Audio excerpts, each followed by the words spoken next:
Subscribe to Astral Vengeance. Now, let's begin. The rain had turned to sleep by the time Brendan Kenny pulled his rental car into the driveway. 3 weeks in Phoenix, closing the Meridian deal, and all he wanted was his bed and a hot shower. Instead, he found his 12-year-old daughter sitting on the porch steps in the freezing rain, her thin jacket soaked through.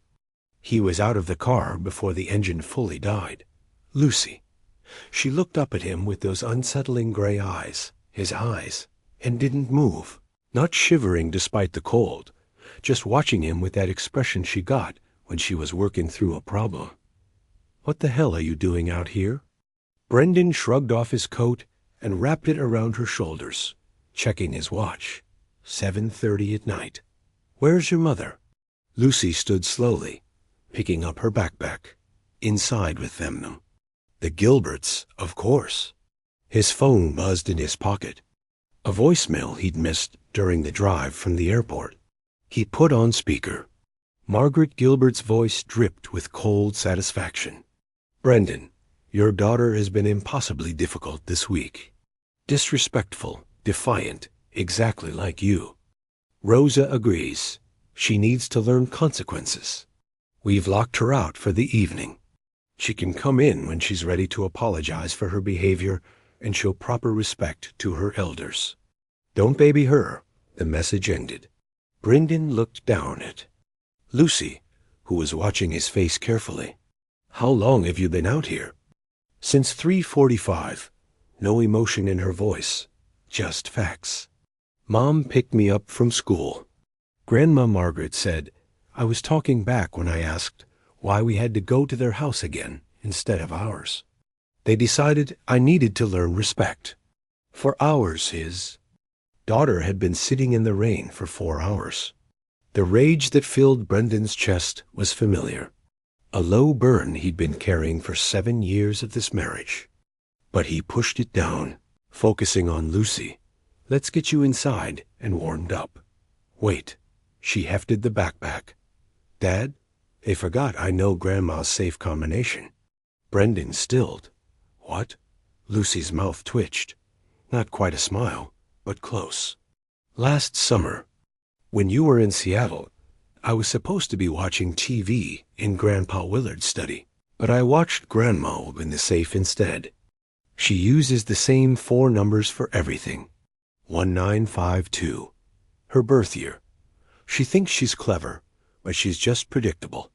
She unzipped the backpack. Inside were 4 leather document folders, each stuffed thick with papers. On top sat a small metal box and what looked like old photographs. Brendan knelt in the rain, pulling the backpack closer. His hands shook as he opened the first folder. Deeds, property deeds to houses and neighborhoods he recognized.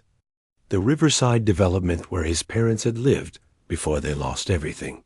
The Oakmont project that had bankrupted 3 families he knew. The second folder held bank statements, accounts, and names he didn't recognize, but the amounts were staggering. Hundreds of thousands of dollars flowing in and out over the past 15 years. The third folder made his blood run cold. Foreclosure notices, eviction papers, legal complaints, all signed by Willard Gilbert as property manager or estate executive. All from 2011 to 2019. "There's more," Lucy said quietly. She opened the metal box. Inside were USB drives labeled and dated financial records, email backups, recorded phone calls. Grandma keeps everything. She thinks it's insurance, but really it's evidence. Brendan looked up at his daughter, this strange, brilliant creature, who shared his blood and apparently his talent for cold calculation. "Lucy, do you understand what this is? Proof they're criminals." She stated it like a weather report. "Proof they steal from people. Proof they probably stole from Grandpa Douglas and Grandma Hazel before they died." She paused. "Your parents." The rain seemed to fade away. Brendan remembered his father's face the day they'd lost the house. The house Douglas Kenny had built with his own hands. The same house that now belonged to Gilbert Properties, LLC. The shame in his mother, Hazel's eyes when they had moved into the subsidized apartment where she died 3 years later. They said it was bad investments, Brendan said softly. That dad made poor choices. Grandpa Willard told me last month that your grandfather was a fool who didn't understand business. Lucy's voice was still flat, but her hands gripped the backpack straps white-knuckled. But I found the papers, Dad.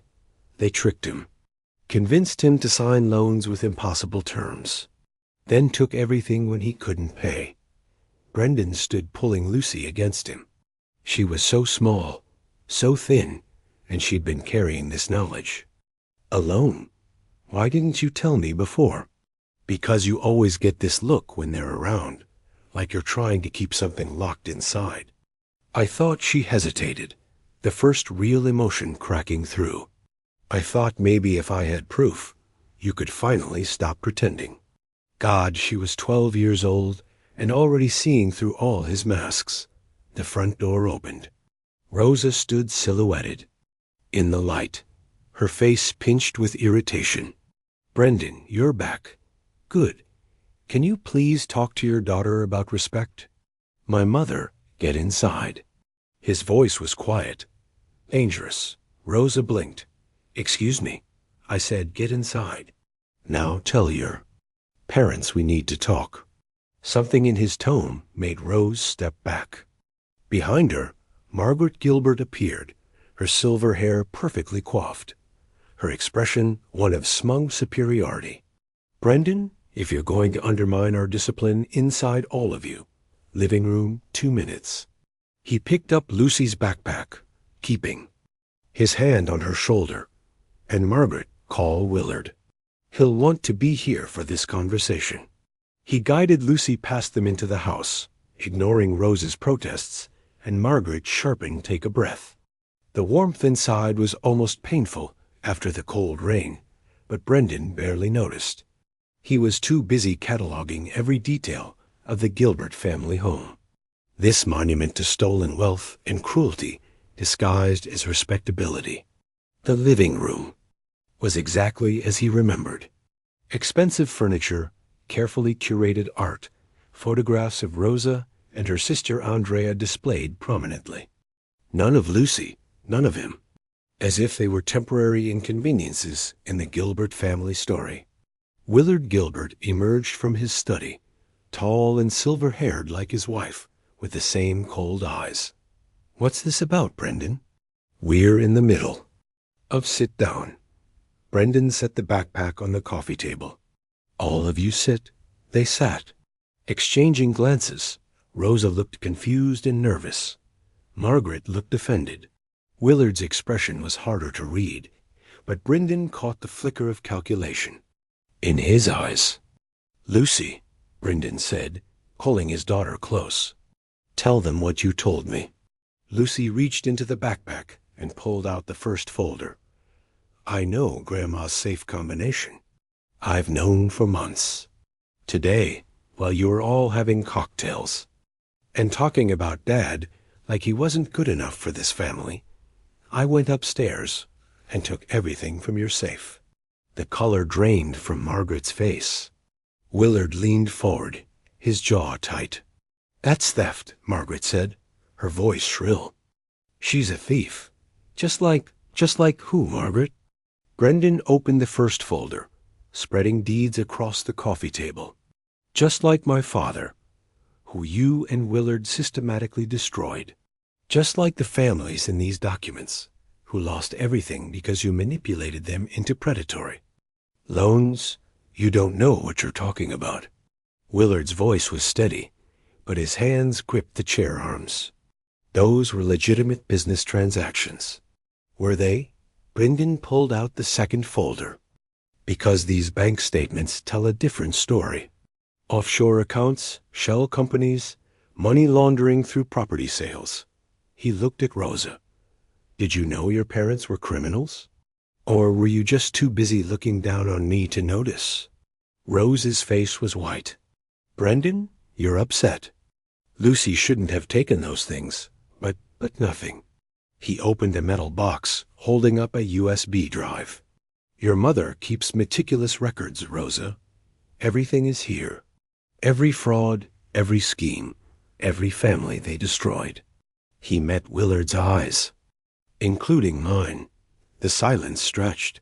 Margaret recovered first, her voice ice. You can't prove anything.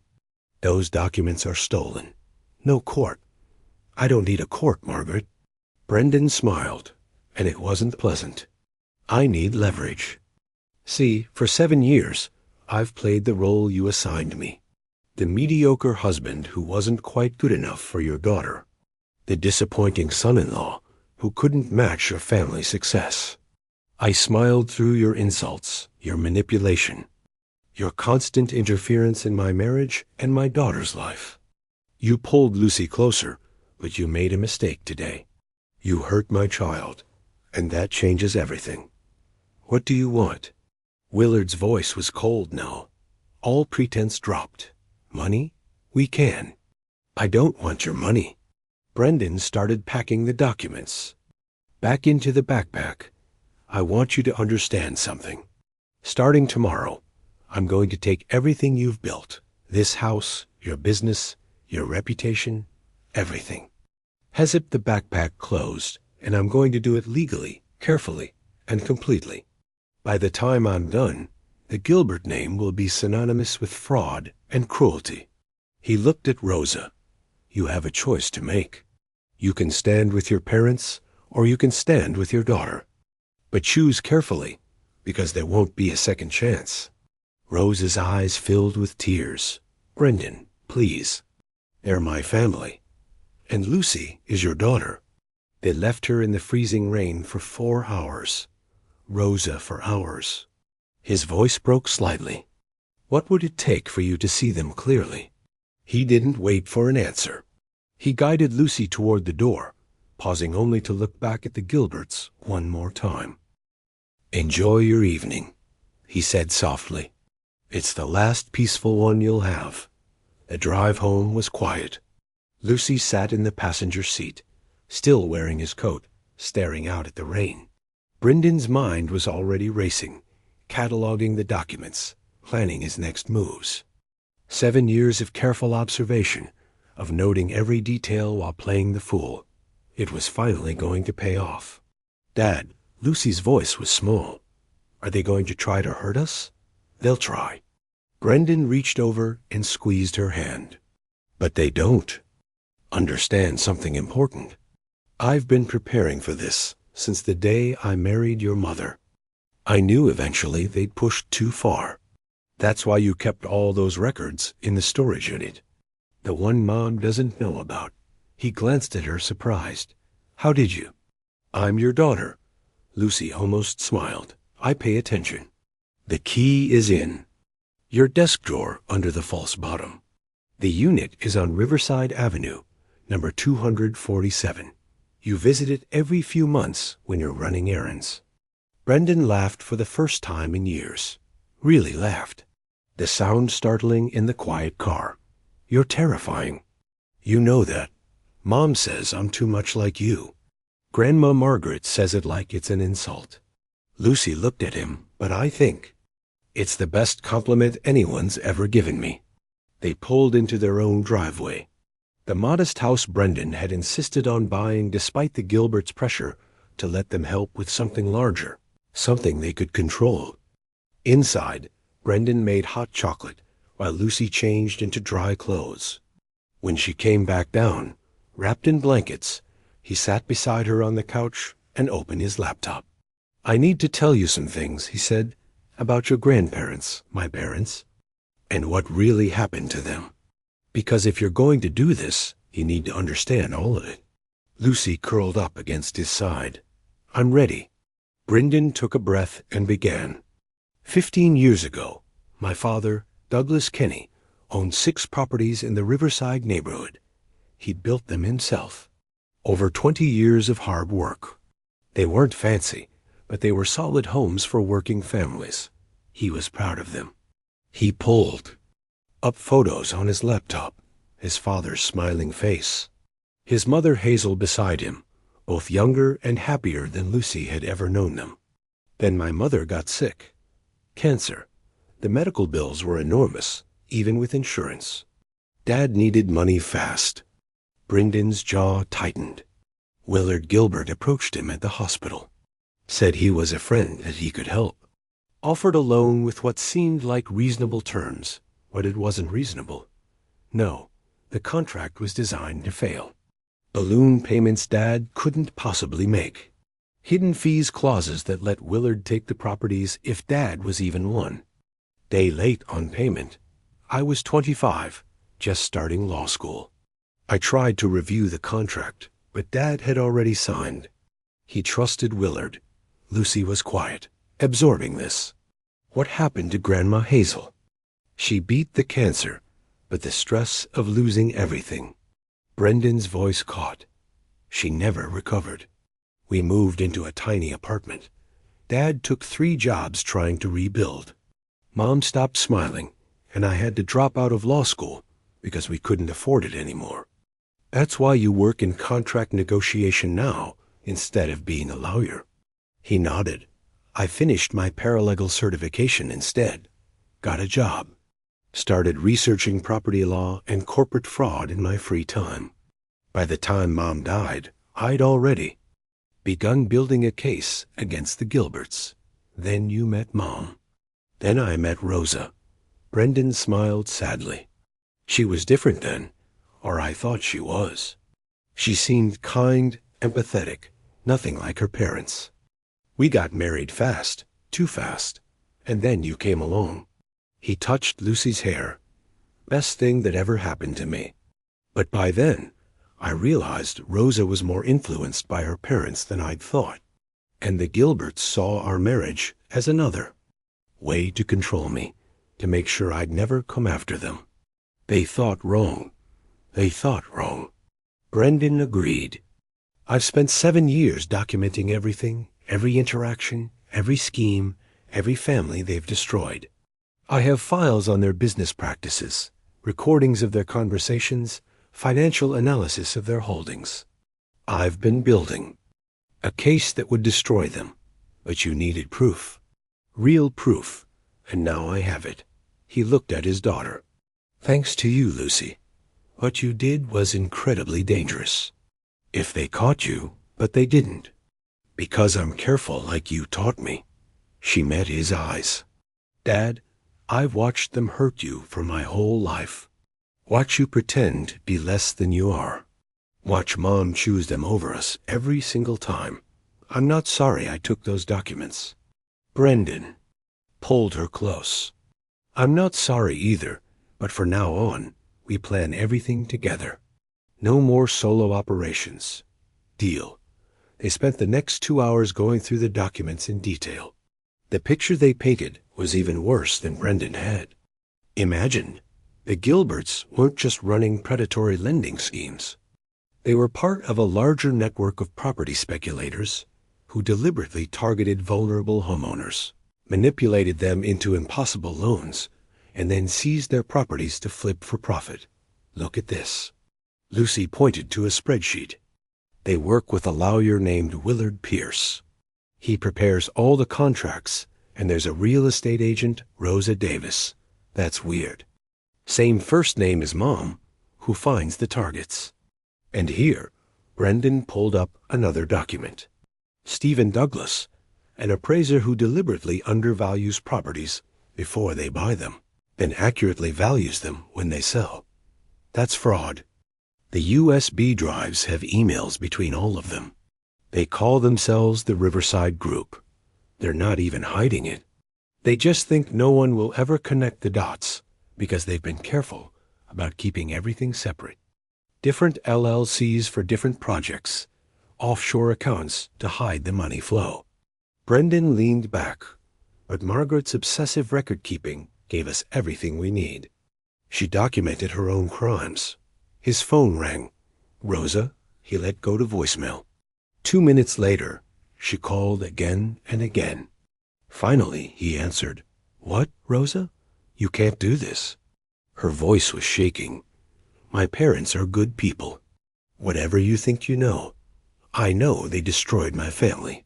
I know they left our daughter in the rain for 4 hours. I know they've been systematically defrauding people for over a decade. He kept his voice level. Where are you? Still in my parents'. Brendan, please can we talk about this? Work something out. Did you know the question came out harder than he intended about my parents? About what your father did to them? Silence. Rosa, did you know? They said was business that your father made bad choices. Her voice was small. I didn't think you. Didn't think, or you didn't want to know. Brendan closed his eyes. Come home, Rosa. Tonight you can sleep in the guest room, but tomorrow you decide. Them or us. There's no middle ground anymore. He hung up before she could respond. Lucy watched him carefully. Is Mom going to choose us? I don't know, sweetheart. I hope so, but we have to be prepared if she doesn't. Then we need a better plan. Lucy pulled out a notebook from her backpack. The same notebook she used for school projects. I've been thinking about this for a while. Since I found the safe. We need to hit them in ways they can't recover from. Brendan looked at his 12-year-old daughter. This small, fierce person who'd inherited not just his eyes, but his capacity for strategic thinking. What did you have in mind? Lucy flipped open the notebook. Inside were pages of neat handwriting, diagrams, lists of names and connections. She'd been planning this for months. First, she said, we need to understand who's most vulnerable in their network, the people they can't afford to lose. She pointed to a name, Stephen Douglas, the appraiser. You got a gambling problem. There are bank records showing huge losses at casinos. If anyone investigated, they'd find he's appraising properties fraudulently to cover his debts. Second, Rosa Davis, the real estate agent. She's actually licensed, which means she has professional ethics requirements. If the state board found out she was steering vulnerable clients into predatory schemes, she'd lose her license. Third, Willard Pierce, the lawyer. He's the most careful, but he's also the most exposed. Lawyers have strict ethical rules. 1. Complaint to the Bar Association with solid evidence, and he's done. Brendan stared at the notebook. How long have you been working on this? 6 months since I found the safe and started photographing documents when they weren't looking. Lucy looked up at him. I was going to wait until I was older, until I could do something about it myself. But then today happened, and I realized. She swallowed hard. I realized they'll never stop. They'll hurt me to hurt you. So we have to stop them first. Brendan felt a mix of pride and fear. Pride at her intelligence and courage. Fear of what this world would do to someone so young who already understood its darkness. Okay, he said, we do this together, but we do it right. No rushing, no mistakes. We take our time and we dismantle them piece by piece. Lucy smiled, a real smile this time, fierce and bright. When do we start? Tomorrow morning after I make some calls. He looked at the clock. Almost 11. For now, you need sleep. It's been a long day. She hugged him tightly. Thanks for coming home, Dad. Always, he promised. Always. After Lucy went to bed, Brendan sat alone in his study. The documents spread across his desk. He pulled out a burner phone from his lock drawer, one of several he kept for exactly this purpose, and began making calls. First, Barry Kelly, an investigative journalist he'd cultivated a relationship with over the past 3 years. Barry specialized in corporate fraud and had been sniffing around property speculation schemes in the area. He'd be very interested in the Gilbert documents. Second, Eric Clean, a federal agent Brendan had met through his work in contract negotiation.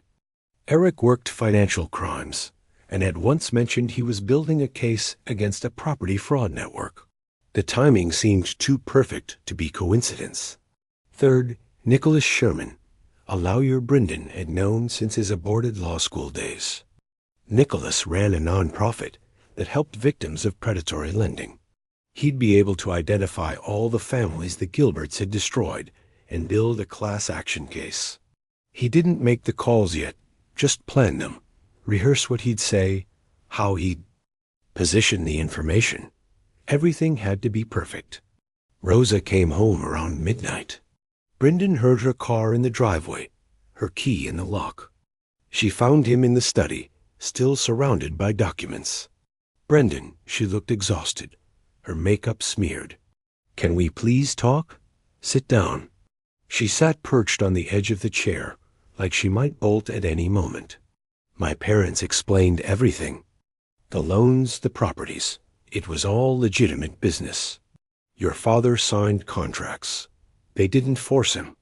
Rosa, the contracts were designed to fail. You don't know that. You're letting your grief about your parents cloud your judgment." She leaned forward, and taking those documents was wrong. Lucy needs to return them and apologize. Brendan studied his wife's face, looking for any sign of the woman he thought he married. "Do you even care that they left her daughter in the rain?" "Of course I care, but she was being disrespectful. There have to be consequences." 4 hours in. The freezing rain is not a consequence. It's abuse. Rosa flinched. Don't be dramatic. She was fine. She could have found hypothermia. She could have been hurt. Brendan's voice remained steady, but the anger underneath was volcanic. "And you were inside, warm and comfortable, letting it happen. Then my parents, Brendan, they've always been there for me. They manipulated you into marrying me so they could control me. They spent 7 years making sure I knew my place in this family. They've poisoned you against me so thoroughly that you chose their cruelty over your own daughter's safety." He stood. "I tried, Rosa. For Lucy's sake, I tried to make this work, but I'm done pretending." "What does that mean?" "It means tomorrow I'm filing for divorce. You can stay here tonight, but starting tomorrow, you need to decide where you're going to live." Rose's face crumpled. "You can't. We have a daughter." "Yes, we do. And I'm going to make sure she's safe and loved. Something you seem incapable of doing while your parents pull the strings." He moved toward the door. "Guest room is ready. We'll talk logistics in the morning." "Brendan, good night, Rosa." He left her there, climbing the stairs to check on Lucy one more time. She was asleep, curled up with a backpack beside her bed like a security blanket. He pulled the blanket higher and kissed her forehead. Tomorrow, everything would change. Tomorrow, the war began. But tonight his daughter was safe, and that was enough. The next morning, Brennan was up at 5, coffee brewing, and documents organized. He'd barely slept, his mind racing through scenarios and contingencies. Lucy found him at the kitchen table, his laptop open, multiple phones charging beside him. "You look terrible," she observed, pouring herself orange juice. "Thanks. You look well rested." "I slept great. First time in months. I didn't have nightmares." "About Grandma Margaret?" She sat across from him. "What's the plan?" Before he could answer, Rosa appeared, still in yesterday's clothes, her eyes red from crying. She looked at both of them. This united front she never quite understood, and something in her expression shifted. "I'm going to stay with my parents for a while," she said quietly. "Figure things out. That's probably best." Brendan kept his voice. "Neutral. We'll arrange custody of Lucy. I want full custody." Rose's chin lifted. "She's my daughter. She's our daughter, and she stays with me. You can't just decide that. Mom," Lucy's voice cut through the tension, "I want to stay with Dad. I'll visit you, but I want to live here." Rosa looked stricken. "Lucy, you don't understand. Your father is trying to destroy my family." "No. Grandma and Grandpa destroyed Dad's family. Now he's defending us." Lucy's gray eyes were steady. I choose Dad. The silence that followed was devastating. Rose's face went through a series of emotions. Hurt, anger, betrayal before settling into cold resolve. Fine, but you're making a mistake, both of you. She grabbed her purse. My lawyer will be in touch. After she left, Lucy looked at Brendan. She chose them. Yeah, she did. He pulled Lucy into a hug. But we're going to be okay. Better than okay. I know, because we're smarter than them. She pulled back. So, what's first? Brendan smiled grimly. First, we make copies of everything. Multiple copies stored in multiple locations. Then, we start reaching out to the right people. Journalists, lawyers, federal agents. We build our case carefully and thoroughly. And the Gilbert Family Network, Stephen Douglas, Rosa Davis, Willard Pierce. We approach them one by one, offer them a chance to cooperate, to testify against the Gilberts. Most people, when faced with federal prison, will take a deal. Over the next week, Brendan moved with careful precision. He took a leave of absence from his job, citing family emergency. He met with Nicholas Sherman at the legal aid office, presenting him with the Gilbert documents. Nicholas's eyes had gone wide as he reviewed them. This is Brendan. This is massive. The number of families they've defrauded. Nicholas flipped through pages. I can identify at least 30 cases in here that would qualify for a class action suit. Can you do it quietly? I don't want them knowing what's coming until we're ready. I'll need to interview the victims, gather additional testimony, but yes, we can keep it under wraps. Nicholas looked up. Why are you doing this after all this time? Because they hurt my daughter, and because I'm done letting them get away with it. Next, he met with Barry Kelly at a diner outside of town. The journalist was in his 50s, grizzled and cynical, but his eyes lit up when Brendan slid a folder across the table. Property Fraud Network. Barry opened it, scanning quickly. The Riverside Group. I've heard whispers about them, but could never get proof. Now you have it. Everything you need. Bank records, email chains, contracts, all sourced from someone inside. The organization. Brendan didn't mention it was a 12-year-old who'd stolen it from a home safe. Who's your source? Doesn't matter. What matters is the information is verifiable. Every document, every transaction, you can check it all. Barry studied him. This is personal for you. Very good. Personal is what makes people thorough. Barry closed. The folder. Give me 2 weeks. I'll verify everything. Line up interviews with victims. Build the story. When I publish, it'll be ironclad. Finally, after careful deliberation, Brendan reached out to Eric Kleen. They met at a coffee shop downtown. The federal agent in plain clothes, his expression professionally neutral. It's been a while, Brendan.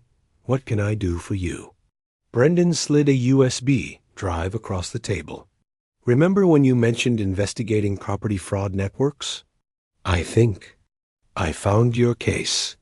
Eric pocketed the drive without looking at it. What's on here? Financial records of a criminal organization operating in this city. Property fraud, predatory lending, money laundering. Over 15 years of operation, multiple victims, including my own family. Brendan met Eric's sighs. I'm handing you everything. No strings attached except one, which is my daughter doesn't get dragged into this. She's 12 years old, and she's been through enough. Eric's expression softened slightly.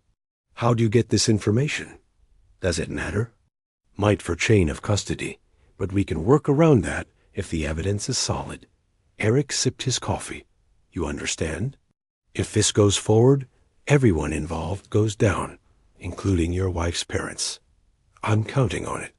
Eric nodded slowly. I'll review the material. If it's what you say it is, we'll move fast. Property fraud cases with this much documentation don't come along often. How fast?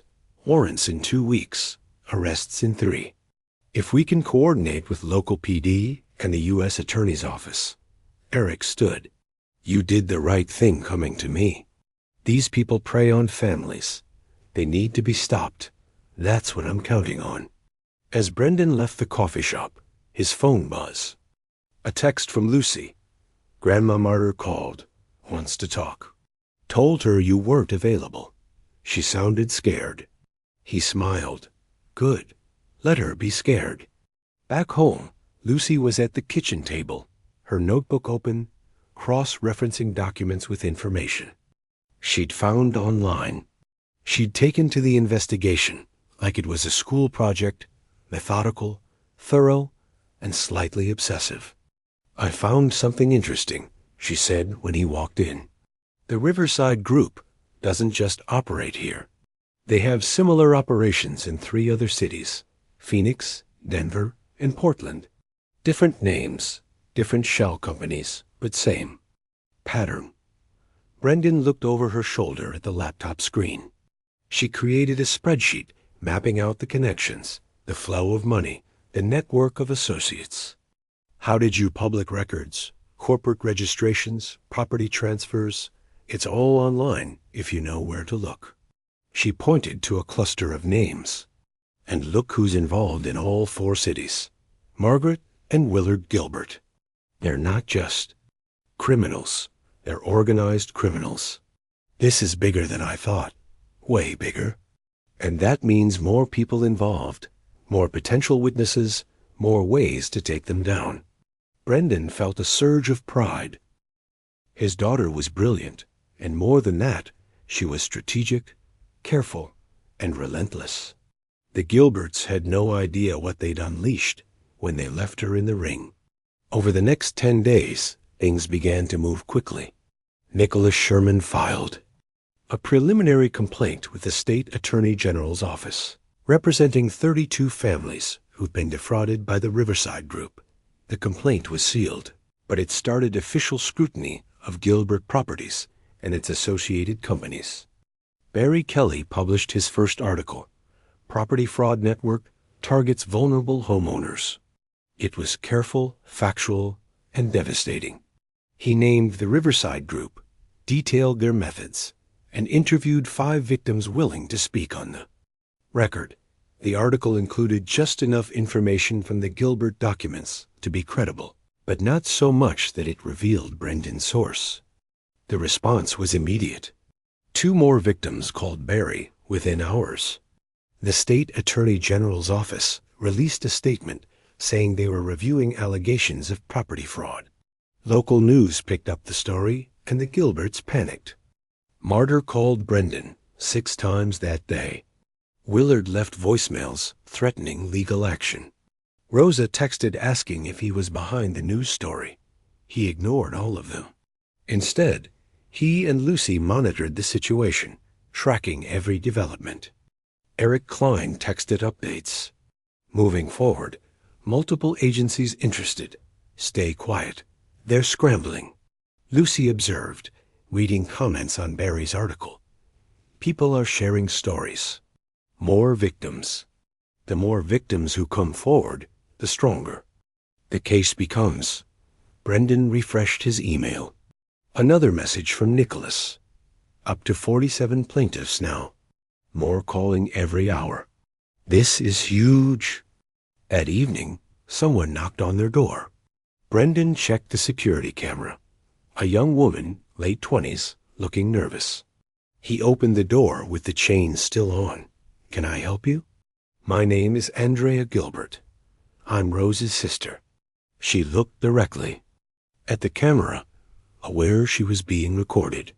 Can I please come in? I need to talk to you about my parents. Brendan studied her for a moment. Andrea had always been distant, the younger daughter who'd moved to Portland for college and rarely came back. Rosa had mentioned she and Andrea didn't get along, but he'd never known why. He opened the door.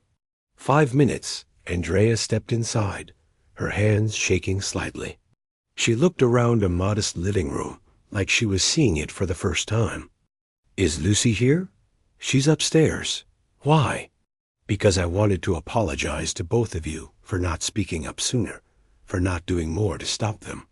Andrea sat down without being invited. I left Portland the day Mary Kelly's article came out. I've been waiting for someone to finally expose my parents for years. Brendan remained standing. Why didn't you do it yourself? Because I was a coward. Because they're my parents, and some part of me kept hoping they'd change. That I was wrong. About them. She pulled an envelope from her purse, but they won't change. They're incapable of it. And after what they did to Lucy, she shook her head. That was the final line. What's in the envelope? More evidence different from what you already have. I used to work in their accounting office before I left for college. I kept copies of things that bothered me. Transactions that didn't add up. Payments to people I didn't recognize. I didn't understand it all then, but I knew something was wrong. She handed him the envelope. Inside were bank statements, wire transfer records, and handwritten notes in what looked like Willard Gilbert's handwriting. This is from 10 years ago, Brendan said, scanning the dates. Before they got sophisticated about hiding things, before. They moved everything offshore and created the shell companies. This shows the star of it all. Andrea looked up at him. I'm willing to testify against my own parents, because what they did to your family, to all those families, it's evil, and it needs to stop. Lucy appeared at the top of the stairs. Is that an Andrea? Yes, Andrea stood. Lucy, I'm so sorry for what they did to you, for not being there. 4. Do you have evidence that will help Dad's case? Lucy came down the stairs. All business. Yes. Good. Then you can stay. Lucy looked at Brendan. She's helping us, right? Brendan nodded slowly. Looks like it. Over the next hour, Andrea told them everything. How she'd watched her parents build their property empire through manipulation and fraud. How she tried to confront them once and been cut off financially, forced to work her way through college alone. How Willard had told her she was weak and sentimental for caring about the people they hurt. I thought maybe Rosa was different. Andrea said that she'd stand up to them eventually, but she bought into their worldview completely. The idea that some people are just better, smarter, more deserving, and everyone else is there to be used. That's exactly how they see the world, Brendan confirmed. And they tried to make Lucy believe it too. Tried to teach her that compassion was weakness. But it didn't work, Lucy said. Because Dad taught me something better. Andrea smiled sadly. Your father is a better person than anyone in my family. They knew it, too. That's why they worked so hard to keep him down, to make him feel small. They were afraid of what he might do if he ever fought back. They should have been more afraid, Lucy said. The next morning brought a new development. Eric Klein called. Brendan directly, his voice tense. We're moving up the timeline. The U.S. attorney wants to move fast before the Gilberts can destroy evidence or flee. Warrants executed tomorrow morning. Arrests by end of day. That's faster than you said. The evidence is too good. And there's political pressure now that the story is public. Plus, we've identified connections to organized crime in 2 other states. This isn't just property fraud anymore. It's Rio territory. RICO Racketeer Influenced and Corrupt Organizations Act. Federal crimes. Serious prison time. What do you need from me? Stay available, keep your daughter safe, and be prepared for this to get messy when the arrests happen. Brennan hung up and looked at Lucy. Tomorrow. It all happens tomorrow. She nodded, her expression serious. Are you ready? Are you? I've been ready since they left me in the rain. At night, Brendan couldn't sleep. He kept running through scenarios, contingencies, what-ifs. Rosa would be devastated. She'd blame him probably forever, but Lucy would be safe. The families the Gilberts had destroyed would get justice, and his parents' memory would be honored. It was worth it. At 6 o'clock the next morning, his phone exploded with notifications. Barry Kelly had published a follow-up article, Federal Investigation Targets. Property Fraud Network. It quoted anonymous sources, confirming search warrants and impending arrests. The comment section was already filling with more victim stories. By 7, news vans were parked outside the Gilbert family home. By 8, federal agents and local police executed search warrants at 6 locations: the Gilbert residence, their office, and 4 properties associated with their shell companies. Brendan watched the coverage with Lucy, both of them silent. On screen, Margaret Gilbert was being led out of her house in handcuffs, her perfectly coiffed hair disheveled, her face pale with shock. Willard followed, stone-faced and rigid. Stephen Douglas was arrested at his appraisal office. Rosa Davis was picked up at a property showing. Willard Pierce was taken from his law office. Dad looked. Lucy pointed at the screen.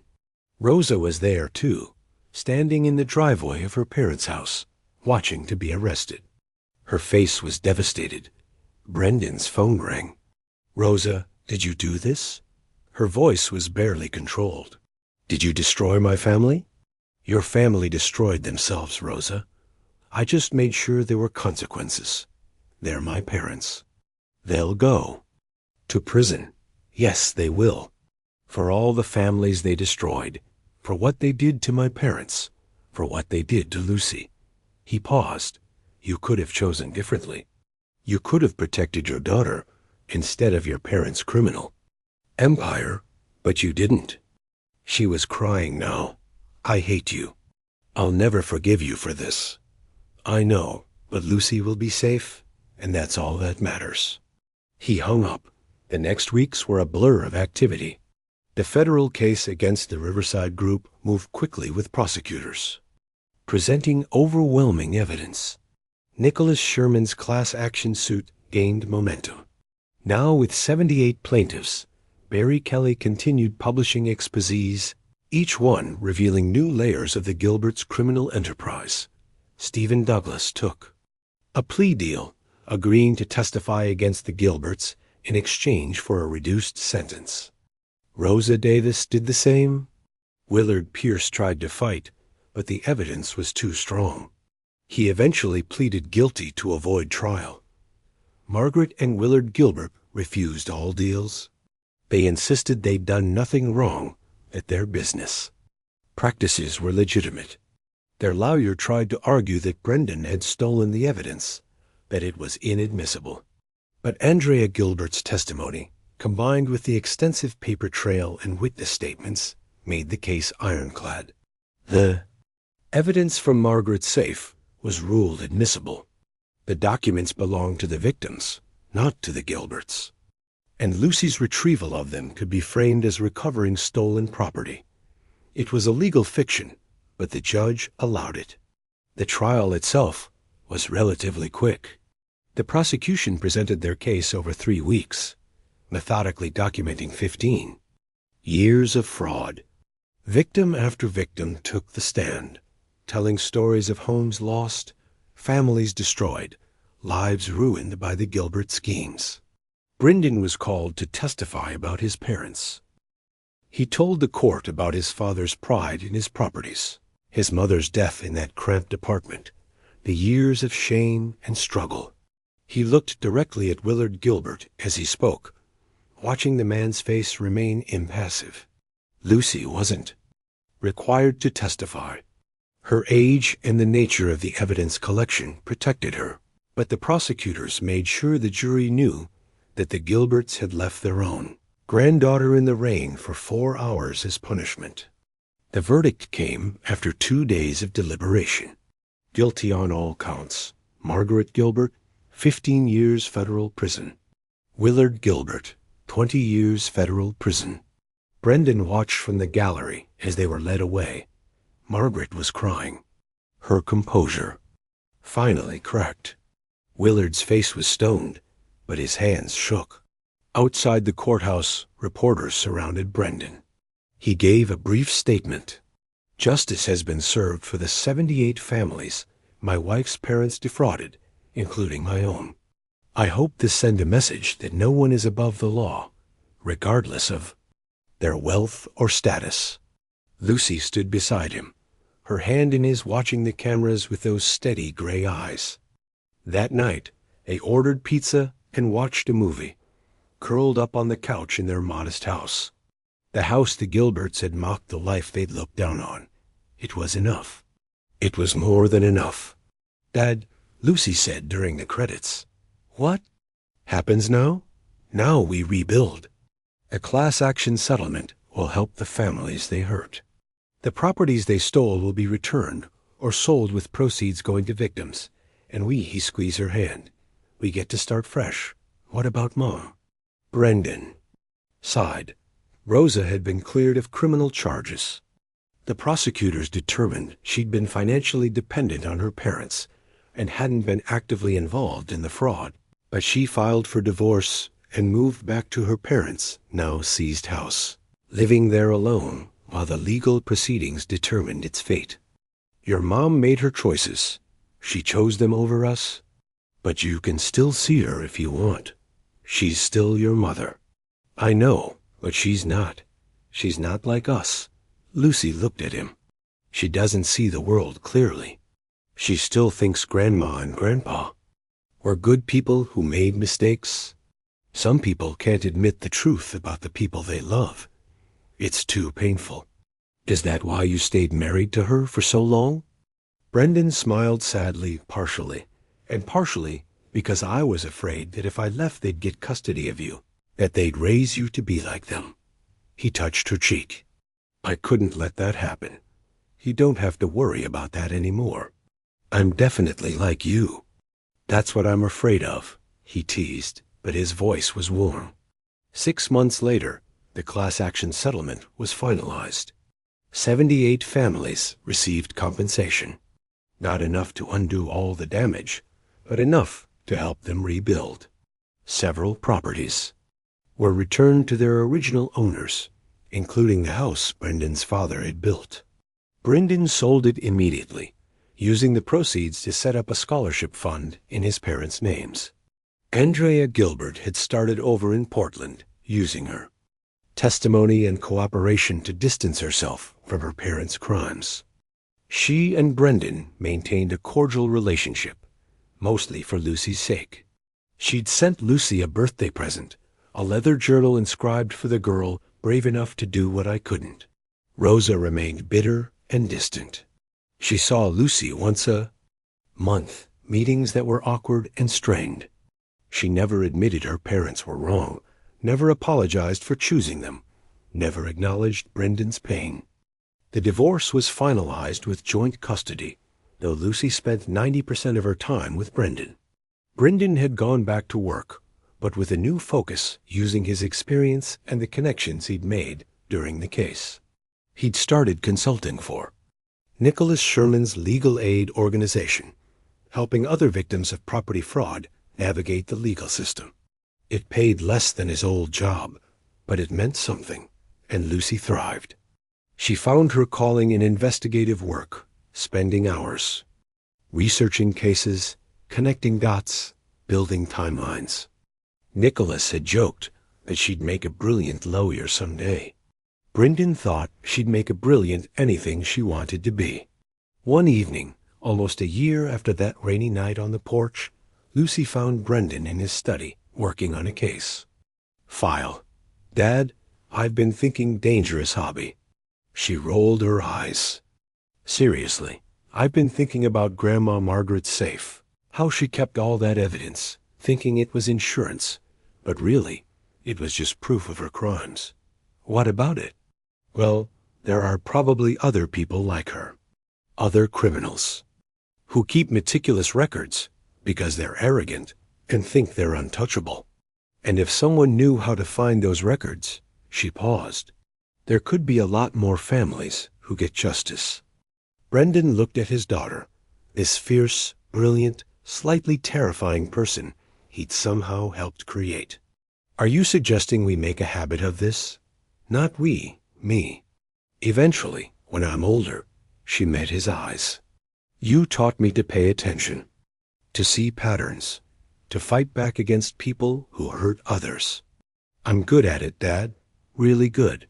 I know you are. But it's a hard road. Taking on powerful people, seeing the worst of human nature. You did it. You spent 7 years planning how to take down the Gilberts.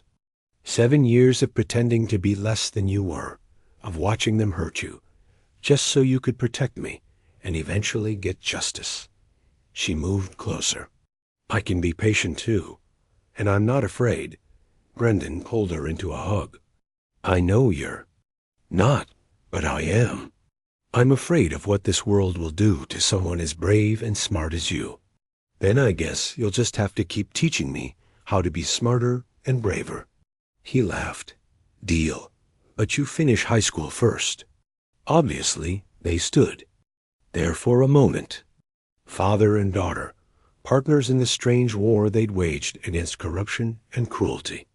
Outside, rain began to fall again, but this time they were both inside, warm and safe.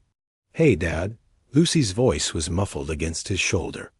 Thank you for coming home that night, for believing me, for fighting back always. Brendan promised. Always. The rain continued through the night, washing the streets clean. And in a modest house on the edge of town, a father and daughter planned their next move, building a life based not on wealth or status, but on something more important. Justice, loyalty, and the unbreakable bond between two people who refused to look away from darkness, who chose instead to fight it with everything they had. The Gilberts had thought they could break them. They'd been wrong. And somewhere in a federal prison, Margaret Gilbert lay awake, finally understanding the magnitude of her mistake. She'd left a child in the ring. She'd forgotten that child was Douglas Kenny's granddaughter, Hazel Kenny's legacy, and Brendan Kenny's daughter. She'd forgotten that some people, when pushed too far, don't break. They burn the whole world down and build something better from the ashes. And there you have it. Another story comes to an end. What did you think? I'd love to hear your thoughts in the comments below. If you enjoy this story, consider joining our community by subscribing. It means the world to us. For more stories like this one, check out the recommended videos on screen, and I'll see you. Subscribe to Astral Vengeance. Thank you.